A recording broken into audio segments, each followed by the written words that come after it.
हाय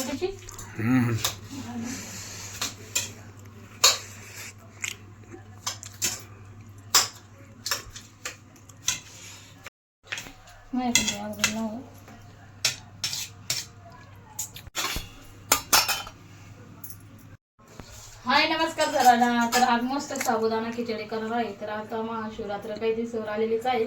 तर मस्त आज महाशिवरात्रीसाठी स्पेशल साबुदाणा खिचडी कशी बनवते तर चला कमेंट करून.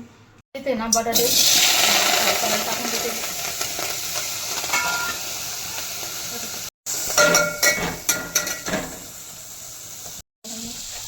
तर आता इथं थोडंसं चवीनुसार मीठ टाकते.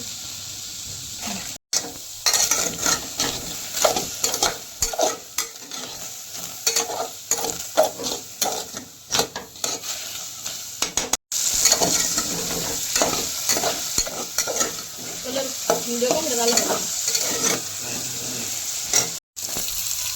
मिरच्या पण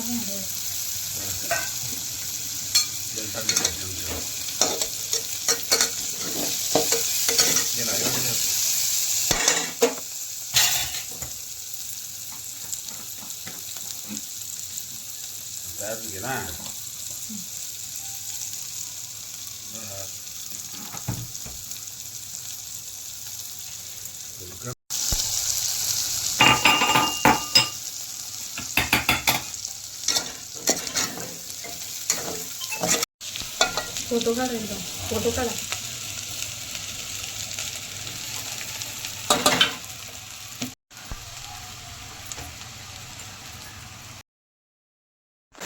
तर मस्त बटाटे तेलामध्ये फ्राय करून घेतले. त्यानंतर हिरवी मिरची टाकली. नंतर शेंगदाण्याचा जो आवडधोबडच कूट करला तर मी जास्त बारीक केला नव्हता. तर साबुदाणाचा जो शेंगदाण्याचा मस्त असा कूट टाकल्याच्यानंतर साबुदाणा टाकून दिला आणि एवढा भारी साबुदाणा झाला होता आणि एकदम असा मोकळा सुळसुळीत. आणि तुम्ही पण असं नक्कीच करून बघा. एकदम सोप्या पद्धतीने आहे, जास्त झंझटच नाही. तर अशा पद्धतीचं साबुदाणा झाला आहे. याला फक्त 5 मिनिट असं परतून घेत राहायचं, जेणेकरून जो कच्चापणा आहे ना साबुदाण्याचा तो निघून जातो. तर चला मी ना आता फक्त त्याच्यावर 2 मिनिटासाठी झाकण ठेवते.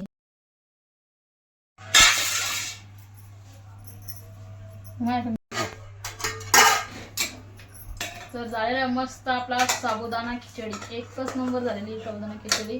तरी बघा आता अशा चोपा देते अगोदर टेस्ट करायला.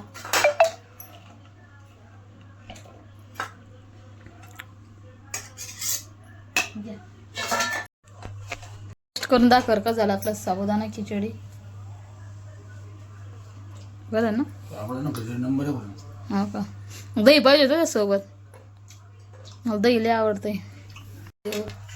टेस्ट करून बघते. एकदम भारी झाली आहे.